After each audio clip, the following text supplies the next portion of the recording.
We had the first session where we tried to understand sex, love, and you. And we did say that for you, this is important for us because of you, and that is man, God's creation. The man is a spirit that has a soul and lives in the body. So we also try to understand sex as an act and not a feeling. And then we're able to look at what stage is it fine, at what stage is it not fine. We also try to understand some of the extremes to sex. It could go out of control if it is not properly managed. But we said it is actually a good and beautiful gift that God has given to mankind. We looked at love.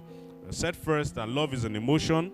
Looking at its definition in contemporary English, it's a feeling of deep affection. And then we try to look at some of those things that happen when people say they fall in love. We find out they actually fall into attraction. You're only attracted to the person by one way or the other. Either something you have seen or something you have experienced from that person. We went ahead last Sunday to look at the 4 types of love and then to redefine love as not being an emotion but a decision, a choice that you would have to take or make at different times in your life. We also went ahead to say before you get committed in any relationship, there are 2 things everyone needs to look for. For you that you're the guy, or for you that you're the lady, you have to first of all build in yourself character. A character that is godly, a character that is acceptable, a character that is dependable. And then build capacity. Capacity, your ability to hold, your ability to be able to display high level of maturity in different aspects and walks of life. And then we also shared quickly what the Bible said. The Bible said that you have to forsake everyone to be with that one person. Therefore shall a man leave his father and his mother and cleave unto his wife. And so we try to also look at who are these set of who is this guy you can marry from? You can marry. Where is this set of guys you can marry from? We'll say one, somebody that is in God's presence. Any guy, like I said then, that any guy that cannot be committed to God will find it difficult to commit to you. Because if you can't commit to God, committing to God comes with a lot of sacrifice. Right? You see a lot of things you can do, but you take a bold decision not to. Now, that is exactly what would be required in a relationship. No matter how beautiful your fiancé is, or the person you want to get married is, you're going to find more beautiful people. So it's commitment that makes you stick. Otherwise, then you're going to be jumping to find the most beautiful person, and then you find another beautiful person here and there. So you need a man in God's presence. You need a man with a walk. And when I said a man with a walk, I was describing purpose and vision. Someone who has defined, who understood what is expected of him, and who has found his place, has discovered himself, then he can lead you aright. And then I said he should also have a job, something physical he does. He could be working for someone, he could be working on his own, but there is something that brings him income because he's accepting a new level of responsibility. He's a man that should be able to cultivate, just like God spoke to Adam then and told him to cultivate and to protect the place. It should be a man that can cultivate, that can bring out the best in you and help you, prune you, make you better. It should be a man that can protect and not abuse. Protect and not abuse. The man that appreciates you for who you are and for the values you carry, and so is ready to block any other external interference into the family as against shielding you and as against leaving you open to any form of attack. Sometimes those attacks even come from immediate families. If you cannot protect your wife or your wife-to-be from your brothers or sisters, something is wrong already, because that means you've left her exposed. And the same way for the other sex. I also say should be a man of God's word, right? Adam listened to God. God spoke to him and told him what he should do. And those things God spoke to him about were the things he did. He named every animal that was right there. in the Garden of Eden. So you should be a man of the word, the man that can listen to instruction from God. So these are just examples of the kind of guy you should be looking forward to marry. A woman you can marry should be a woman of same substance. Because when God created Eve, he took a rib out of Adam and created Eve. So you should be a woman of the same substance, the same creation, the same thoughts, same mentality, same ideology, same spiritual understanding. So it's easy. The Bible says, can two work together except what? They agree. So if you do not agree, if you don't share same ideas, you're going to be walking in different lines. And someone is going this way, the other person is going that way. And said you should be a woman that have a good degree of compatibility that can help. Right? Our role as females is to also be there as help for the guy. Help him to refine his vision. Help him to redefine his purpose. Help him to become a better person. Help him to achieve in life. You are that pillar he can rest on. That inspiration that can come to him. When he's had a tough day, you should be that person that can help him refine his day and make him see the bright side of life. That is what is expected of a woman. And then a woman that can incubate. Just like we said, for 9 months a woman will carry a seed of a sperm cell that fought itself through millions of other sperm cells to meet and find that one single ovary. And then it's been nurtured and incubated for 9 months before it comes forth to become a seed that everyone can see. You should be that woman that can incubate. High level of thinking, high level of spiritual background, so you can help the guy fine-tune. These are some of the qualities a woman you should marry should have. The Bible says he that findeth a wife findeth a good thing. So, of course, you need to find that person. They shouldn't come and download the person on you and just say, hey, take, go and marry, and start going forward. Or they just send you the picture. This is the picture. On your wedding day, you sit, the picture sits with you. You've never met the person. You didn't find that person. They found the person for you and downloaded the image.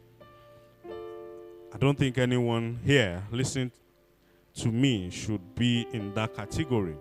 Yes, people could be far apart, but there should be that meeting point. You need to know who you want to get married to. And then I said there is no such thing as dating. It's English. I can't find it in the Bible. It's English. It's just contemporary. It's a way to describe when you just decide to see someone. Some people call it hangout, right? Just trying to see if we can get into a better relationship. But then because we're Christians, we're supposed to live the way Christ taught us to live.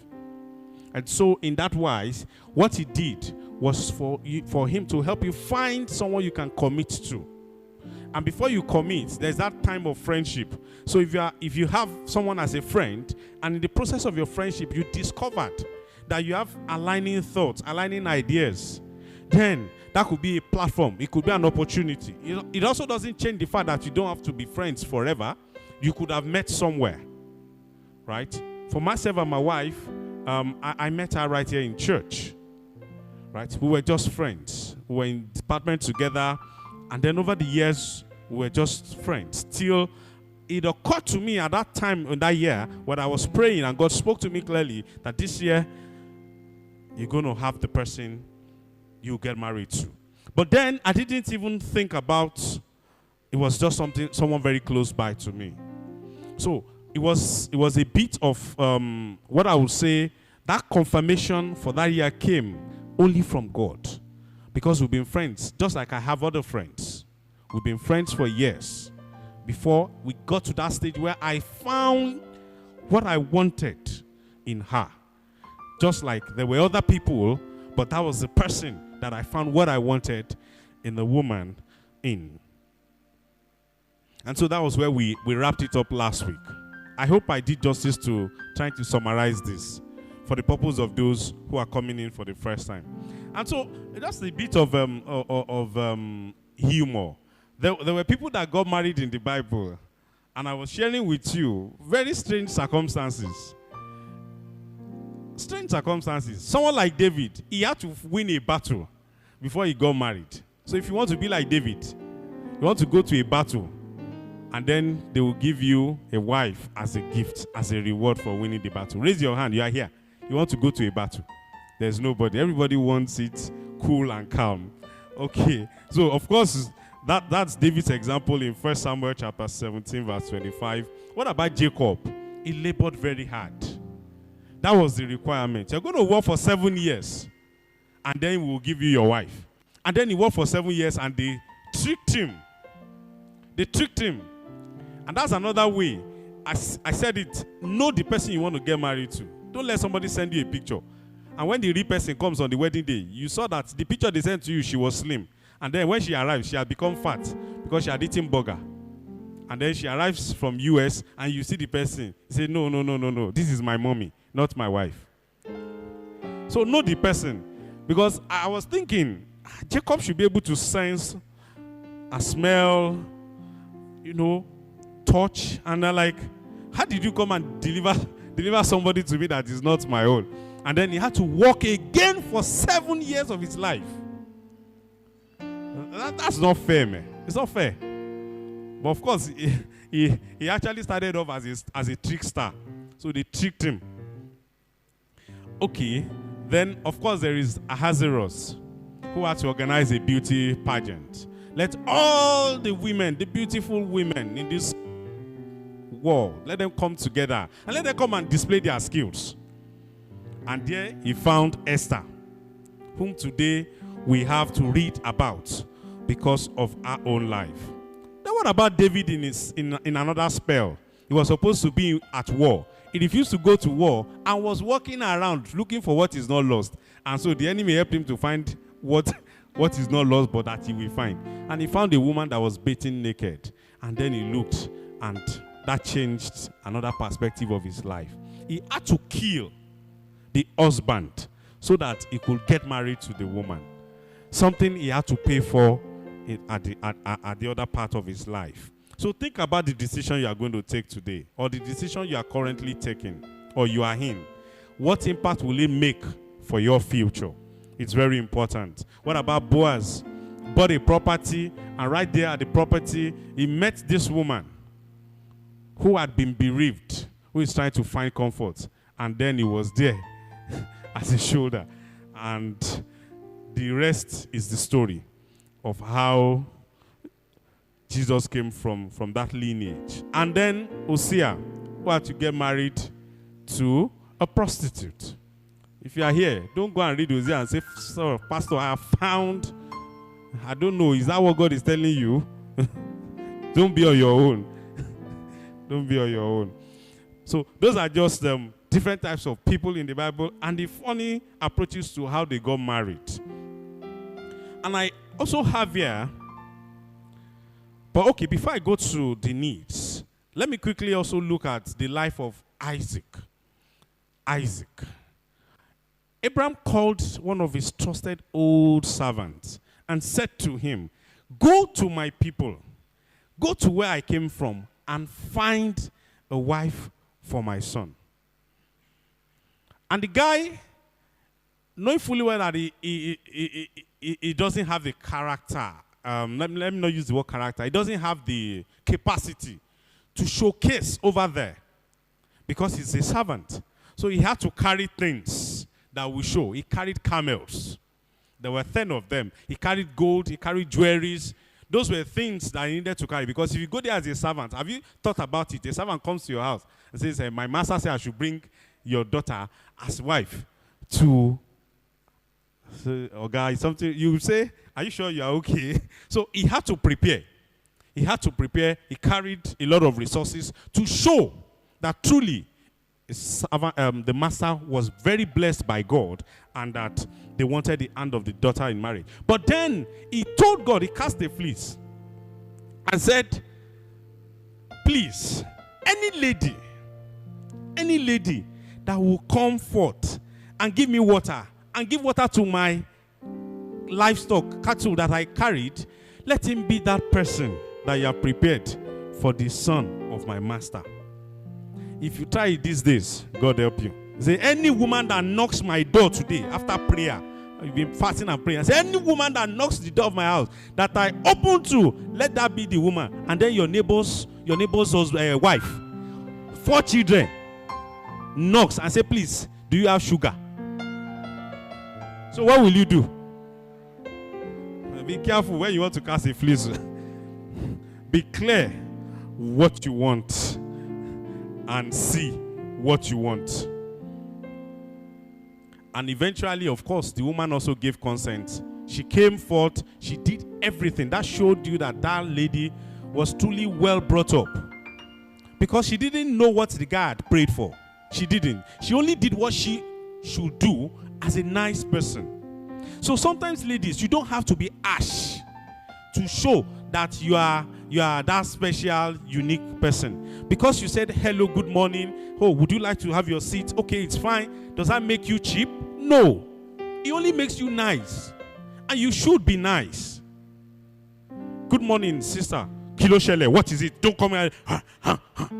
And then you're like a wild thing. Nobody can come close. Even when the right person comes, you're going to scare him away. So, build character. Build capacity. Character, godly character, capacity, your ability to hold your emotions and control and manage yourself. Emotional capacity, build it. It's not everybody, every guy that greets you that wants to sleep with you. Some of them greet you just by normal courtesy, but you will know when he wants to do something more. You will know, you will see the signs. By their fruits, you will know them. Even if it's a beloved brother. Sister, please, can you come and see me in my house? For what? Is there a revival? Okay, no problem, I'll come. Is Pastor Ayo going to be there? Is Brother Victor going to be there? She Brother Hadian will lead the music. Now, if all of them are there, then you are safe. He says, no, they won't be there. It's just me and you. Thank you. Thou art blessed. So be careful. And then, after receiving everything, the words from the master, they had to ask her because her father was late. So the brother was there, the mother was there. Do you want to follow this guy? And she willingly followed. She was glad to follow. I don't know what she saw. She's never met Isaac. But then she must have seen something. Because after the servant spoke, in fact, the family said, these things are from God. The way you presented it, these things, they are from the Lord. Maybe she felt it and she was like, okay, truly, if it is of the Lord, then I can commit myself to it. But please, again, it doesn't mean that anybody that comes to you and say, I am of the Lord, and the Lord told me that thou shalt become my wife. Ask him all the questions that we have asked before. What are you created to do? What is your purpose on the world, or on this face of the world? When he begins to answer, then you can understand. But you can only understand if you have built capacity yourself. You have built spiritual capacity, you can discern. You have built emotional capacity, somebody cannot toy with you and play with your emotions. You have built financial capacity. Someone does not sit somewhere and ask you to be sending money in the name of love. And then today you transfer 15,000. Tomorrow after you have worked out again, you transfer another 100,000. And he keeps asking you for money. Your spiritual sense will wake. Your financial sense will wake. And say, why am I donating to charity? If I want to run a charity, let me run a charity. Let everybody knows. The needs of a man. Sex, honor and respect, shared activity, and helpmeet. He needs a helpmeet. Those are the needs, basic needs of a man. And the basic needs of a woman, like I said earlier, they want affection, they want security, someone that can cover, that can take charge and provide security for them. They want honest communication. And they want leadership. You'll find out that most times they keep asking you, so what do you think I should do? Not because they've not thought about it, but they also wanted leadership. They keep pushing it to you. So I'm going to try and just stop here Please, if you are going into any relationship, find it comfortable to speak to the leadership about it. You are going into a relationship, speak to the leadership about it. Someone once said that there was this guy that wanted to marry a lady, and so he was in the process of speaking to the pastor that he got to realize that he was in a mistake, because there were several issues with the person which was only known to the pastor. You understand? And so if you are saying, oh, God told me, I'm convinced about it, you are convinced you want to marry a married woman whose husband is in the US of A and is only in Nigeria because some things have not worked out for them to be together, and you say this is the person you have received, someone that has been married many years, how can you receive the person? But he didn't know, and he was ready to go and was feeling excited about it. So that's why it's important for you to share. One, for leadership, so you can find guidance. And two, if things are not going well, if there are issues, you can find help at that time before you mess it all up and scatter it entirely. And let's also ensure that we've gotten our parental consent. Don't be in a relationship for about 15, 20 years and then nobody is aware. It's just the two of you. Just the two of you. Let's ensure that there is parental notification. They are aware. It's a different thing if there are some other issues, but at least they are aware. So nobody will say you kidnapped their daughter or their son and you ran away. Thank you. So we'll wrap it up here.